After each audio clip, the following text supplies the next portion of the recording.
Sure, my name is Vernon Reid. I'm the guitarist and founder of the band Living Colour. Started the band in the 80s. We had a particular song that's our most well-known song, is the song Cult of Personality, which was released in 1988. I believe we toured with the Rolling Stones.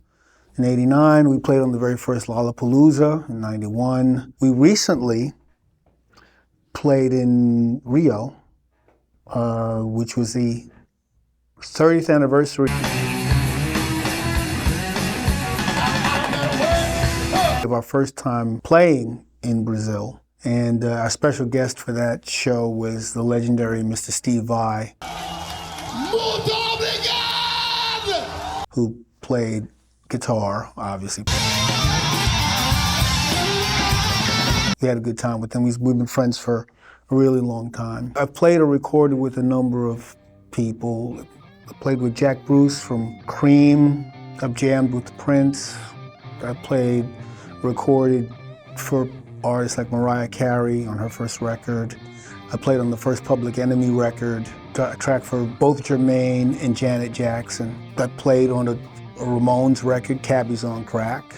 I got to record and actually produce one of my heroes, Carlos Santana. It was Carlos Santana, the sound of his guitar really got me into playing guitar. I've recorded with the funk maestro George Clinton. And the thing about that is the first record I bought with my own money was Cosmic Slop. And my first concert I ever attended was the Cosmic Slop tour at Madison Square Garden. I got to interview George for Vibe magazine, and during the pandemic, we recorded a track. I've done projects with Nona Hendryx, and Nona Hendryx of the band LaBelle, which is a seminal female-led rock and roll band, R&B rock and roll band. One thing I'm really proud of is playing with the jazz drummer Ronald Shannon Jackson. I mean, he was the first person to take me seriously, and the first time I ever flew on an airplane was to play the Decoding Society, and his music was harmonic and, very much, he played with Ornette Coleman. So my background is a little bit different than I think a lot of other rock guitarists. I have a background that's in funk and reggae and free jazz. It's pretty wild. And the film that I scored this past year, When Claude Got Shot, directed by Brad Lichtenstein. It's a very important documentary about gun violence, and just won a documentary Emmy this year, and I'm very proud of that. I could see myself in Nathan's shoes, taking that wrong turn, being influenced.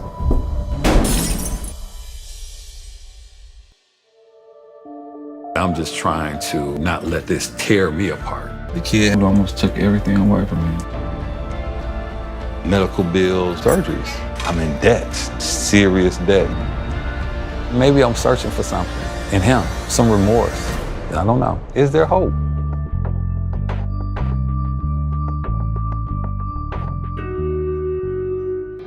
It's been a weird, fun ride.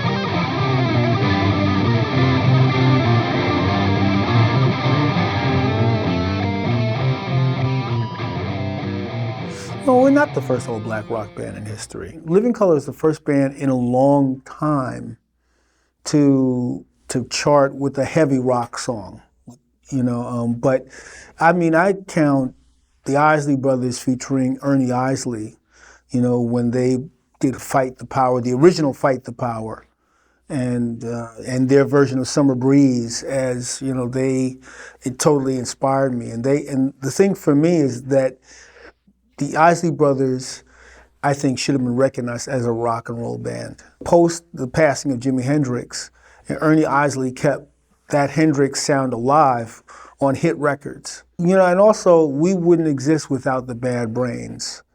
If you talk about heavy rock, I mean, it didn't really, the Bad Brains broke the mold out of DC, the way they combined hardcore punk with reggae music and dub music was very unprecedented.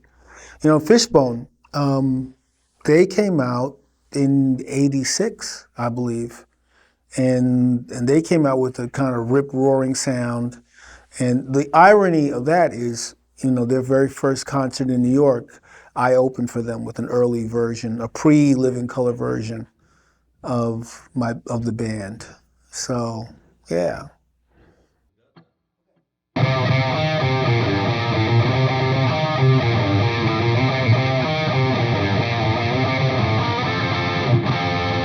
Living Colour, we talked about our lives in New York at the time. Speaking of the first record, Vivid, was very much a travelogue about what we saw around us.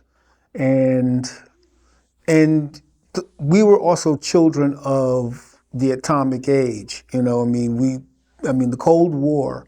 It's amazing that right now that there's a land war involving Russia, because we grew up in a time when that was the thing to avoid at all costs. They're having an invasion with Ukraine, but it's the first massive war in Europe since World War II.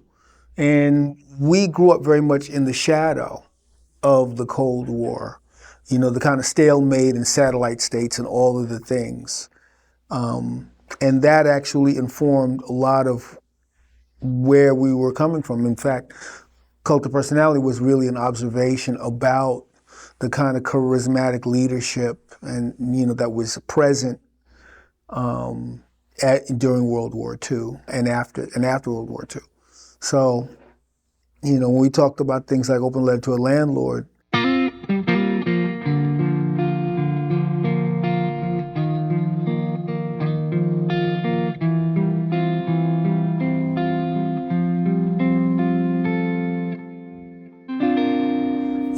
the problems about housing and fair housing and equal housing, those problems have been, part of the problem of race in America for a very, very long time. And basically, we just kind of followed. We were a downtown band. We were a downtown local band. And so when we covered Memories Can't Wait from the Talking Heads, that was very much because we played at CBGB's, and we played at CBGB's kind of after the time of television and the dictators and Talking Heads. So that is also part of what we did. We experiment, and we also experimented. A lot of what we did. It's kind of like when the Beatles became like an experimental band. It was like they did all kinds of stuff, and instead of it being one thing that they did, they had. Like the White Album is all over the place. And so we were a rock band, but we weren't like, okay, this is strictly metal. But metal and hard rock was part of our thing. But also we thought about, well, what if we took hip hop and country music? That's where we had the song Broken Hearts on our first album. It all felt of a piece about the kind of fracturing and recombination that was happening in the world, really from the middle 60s on out. There were all of these collisions and accommodations and things that were going on, and technology was moving to change the way we heard music. And that's all part of, that's how we wound up using samples, because samples, tape, that was the thing that Pink Floyd was doing, the psychedelic bands were doing. And then they came out with the first samplers, and that started having an impact in hip hop, So there are all of these things that were part of the world that we came up in, and that all kind of came together in the sound that we made, the sound that we'd been making.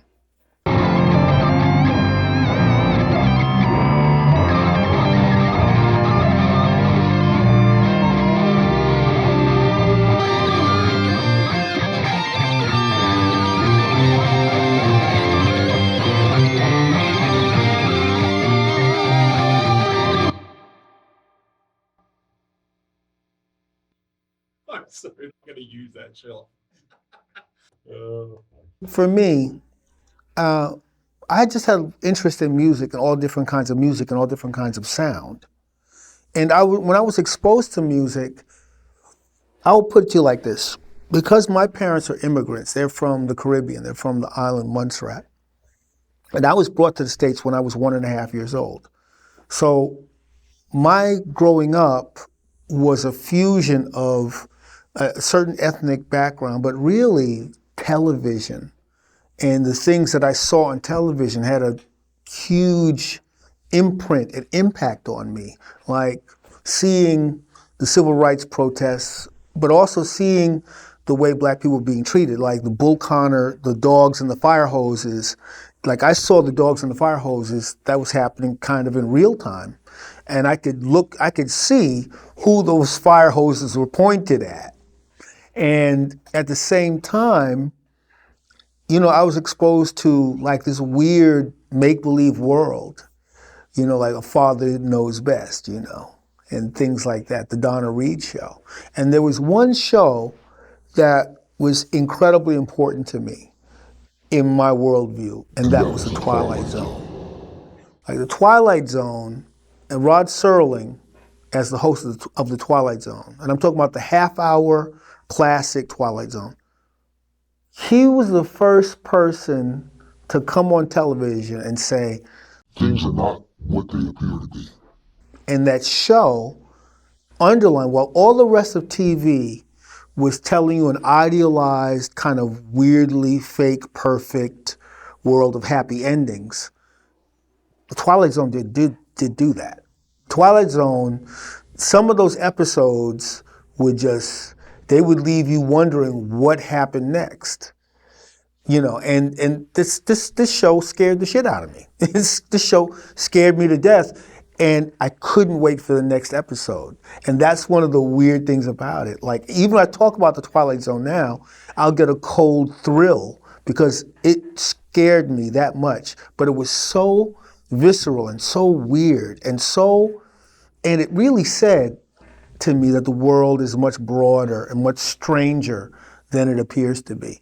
So from that point of view, and science and getting into science fiction and horror movies and all that kind of stuff, you know, that had a big impact on me. But you know, the thing about music, hearing all the different kinds of sounds and all the different stuff that was coming in and being exposed to B.B. King, or, you know, as well as, you know, seeing Jimi Hendrix I was a little too young to experience the Jimi Hendrix thing, but I will never forget Jimi Hendrix appearing on the Dick Cavett show. And the fact that Jimmy was so witty and so funny. Like Dick Cavett goes, well, I hear that you're the best guitarist in the world. And Jimmy, without a beat, says, how about someone of the best sitting in this chair? And it was brilliant because Dick Cavett used to like to play mind games with his guests, and Jimmy was right on it, you know, and I thought, wow, this guy's really interesting. My parents, I was exposed to funk, you know, the psychedelic things, and really, it wasn't the real, because it was AM radio, but I was exposed to like the Beatles, from I Want to Hold Your Hand to Lucy in the Sky with Diamonds, you know, and Sly and the Family Stone, Family Affair, Black Magic Woman and Gypsy Queen, which was like the first guitar tune that really, and I didn't know that was a Peter Green song, you know, and I didn't know that it was also Gabor Szabo. It was actually two covers together. But Carlos's sound affected me. It reminded me of hearing the singer Dionne Warwick. You know, his sound was a very vocal type of sound. The thing about it was that my parents never told me, don't listen to this music and don't listen to that music.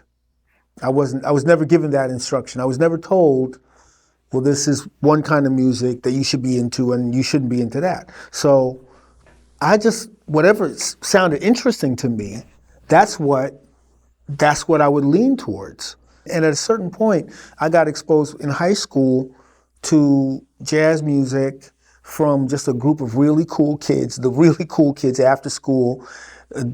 My first African-American teacher was the teacher of our jazz workshop, Dr. Gene Gee. I'll never forget him. I remember when I was in Catholic school, grade school, I was taken on a class trip to see The Sound of Music, and I heard My Favorite Things. These are a few of my favorite things. This teacher, he brought a record in. It was John Coltrane's version of My Favorite Things.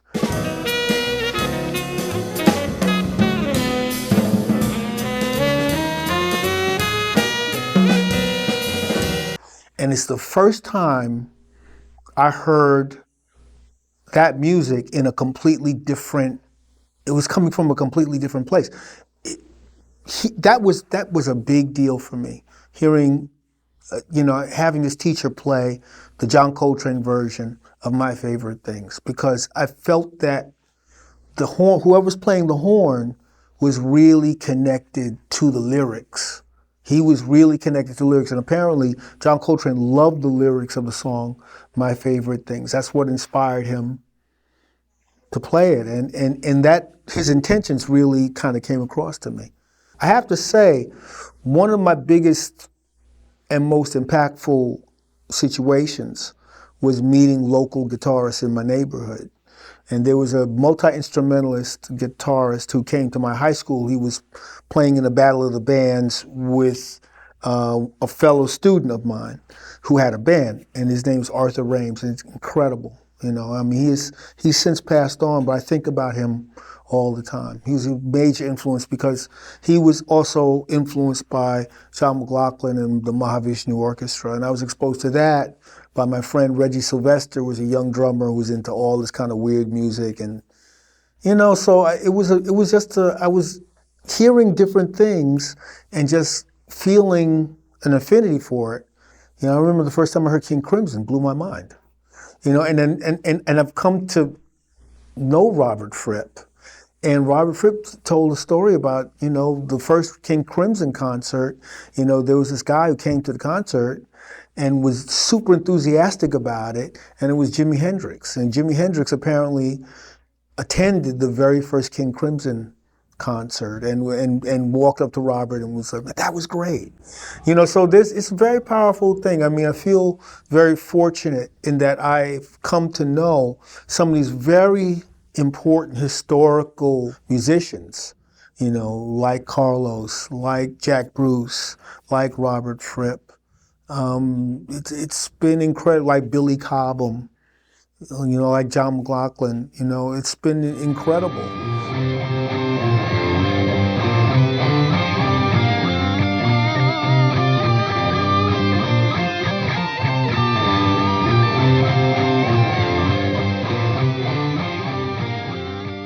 Black Sabbath is a band that really, you could argue that metal begins with Black Sabbath. And the fantastic Tony Iommi, they changed the landscape. And they're a band that still had one foot in the blues on a level, but they also had this other thing going on. It was almost the beginning of like a song like Iron Man is the beginning of industrial. War Pigs is one of the greatest anti-war political songs ever. And when people think of metal, a lot of times they don't think of it as politically charged music. But I tell you, War Pigs, man, it's right there, all of it. Incredible. So the idea of working with Laney, which has been such a big part of their sound, is, it's very moving to me. So the very first Black Sabbath record was recorded with Laney amplifiers. Did you know that? I did not know that, and yeah, and it's crushing. It's so funny because what's so interesting now is that metal records now are so much louder. Like the mastering it's through the roof. It's insane, right? But when you listen to those early Sabbath records, the heaviness is from the intention. It's extraordinary. Tony Iommi is truly one of the greats, and one of the great stylists, but also the attitude, and also the fact that he, like a Django Reinhardt, suffered a terrible injury, and And now so much of the conversation now is about ableism and how and I think that Tony Iommi, coming back from cutting an industrial accident where he cut off the tips of his fingers, and to come back and remain and continue to be an icon of guitar is incredibly inspiring.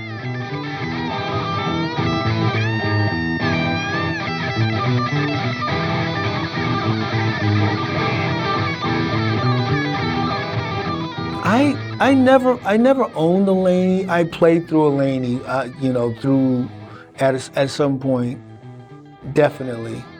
I never owned one, but I quite like these.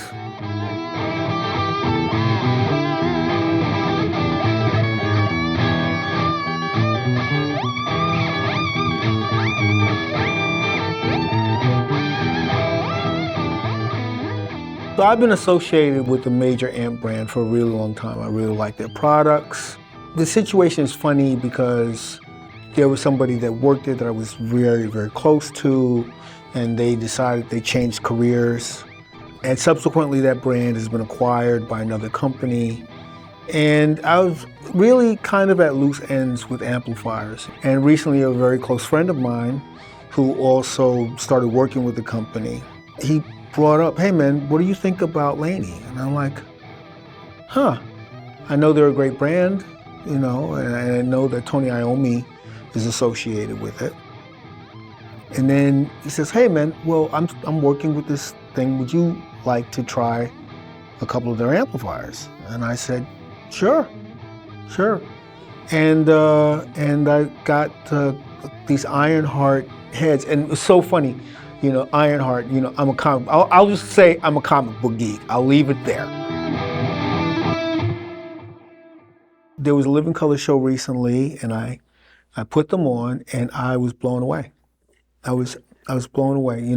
I've been working with modeling systems. The whole thing about amps and working with technology and amps, it's a funny thing because they could fight against each other or they could work well together. And I think the stuff that I use works really well with it. And I'm excited about it. I'm excited about the brand. And I'm excited about where the brand's going to go in the future.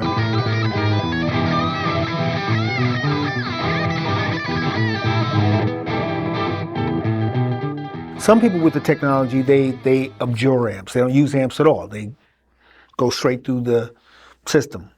And I still like an amplifier to move. I like the feeling of air moving.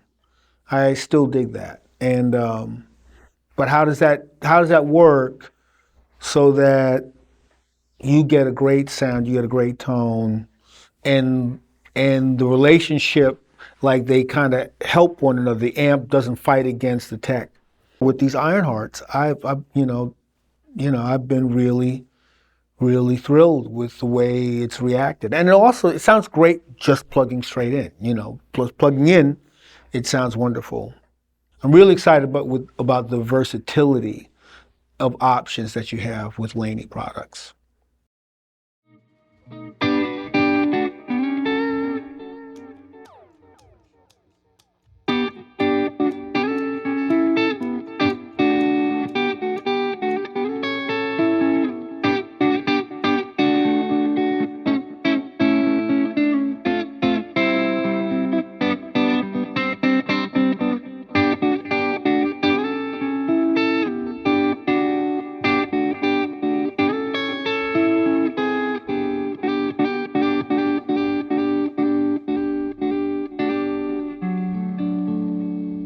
There's a curious thing. I'm an American. I'm a Brooklynite. But there is something about the fact that I was born in Paddington, in North London, and that this amp is a British amp. And the world is changing, and of course, we just lost Her Majesty the Queen. We've just gone through this global pandemic. And all of these things are happening. So thinking about different ways of connecting, reconnecting, I think it's I just find it interesting that I, as an American that was born in Britain, I was born in London, am working with a British amp company. There's something very, I don't know, it's something cool about that.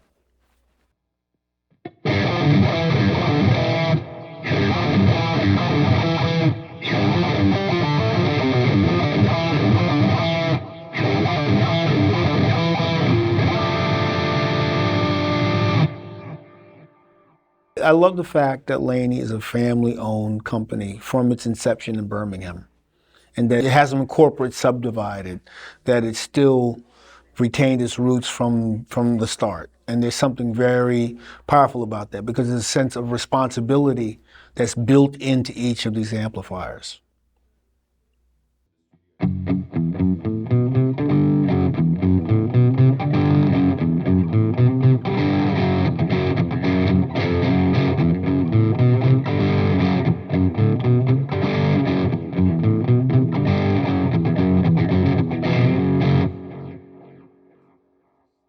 You know, I've been writing some songs with Corey Glover, a great lead vocalist for Living Colour, and we're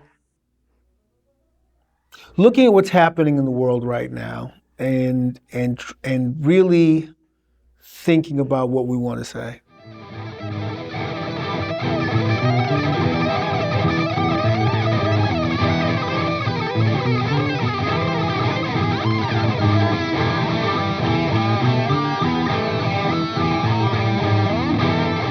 Hi, I'm Vernon Reid from Living Colour, and hopefully you'll get a chance to hear these Laney Ironhearts roar when Living Colour is in your town.